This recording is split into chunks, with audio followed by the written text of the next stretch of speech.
ఈ మధ్య కాలంలో విమాన ప్రమాద వార్తలు తరచుగా వింటూనే ఉన్నాం. తాజాగా విమానయాన ప్రయాణంలో ఓ షాకింగ్ ఘటన వెలుగు చూసింది. లండన్ నుంచి సింగపూర్కు వెళ్లాల్సిన సింగపూర్ ఎయిర్లైన్స్ విమానం తీవ్ర కుదుపులకు గురైంది. దీంతో విమానం అల్లకల్లోలమైంది. కుదుపుల తీవ్రతకు ఒక ప్రయాణికుడు మృత్యువాత పడ్డాడు. దాదాపు 30 మంది ప్రయాణికులు గాయపడ్డారు. ఒక ప్రయాణికుడు చనిపోయినట్టుగా సింగపూర్ ఎయిర్లైన్స్ కూడా ధృవీకరించింది. తీవ్ర కుదుపుల కారణంగా విమానాన్ని అత్యవసరంగా బ్యాంకాక్లో ల్యాండ్ చేయాల్సి వచ్చిందని వెల్లడించింది.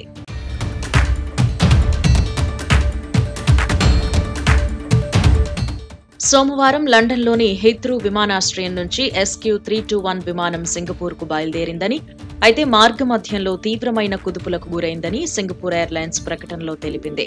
అయితే విమానాన్ని అత్యవసర పరిస్థితుల్లో బ్యాంకాక్లోని సువర్ణభూమి అంతర్జాతీయ విమానాశ్రయానికి మళ్లించామని, మంగళవారం మధ్యాహ్నం 3:45 ల్యాండ్ అయిందని సింగపూర్ ఎయిర్లైన్స్ వెల్లడించింది. బోయింగ్ 777-300ER విమానం కల్లోలానికి గురైందని, విమానంలో 211 మంది ప్రయాణికులతో పాటు 18 మంది సిబ్బంది ఉన్నారు అని వివరించింది.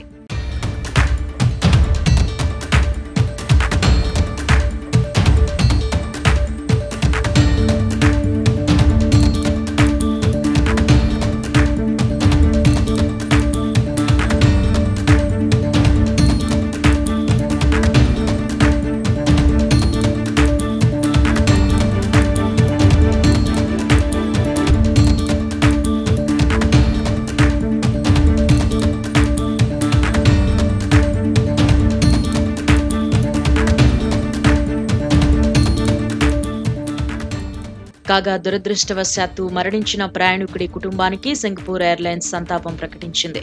బోయింగ్ విమానంలో గాయాల పాలైన ప్రయాణికులు, సిబ్బంది అందరికీ సాధ్యమైన సహాయం అందిస్తామని సంస్థ తెలిపింది.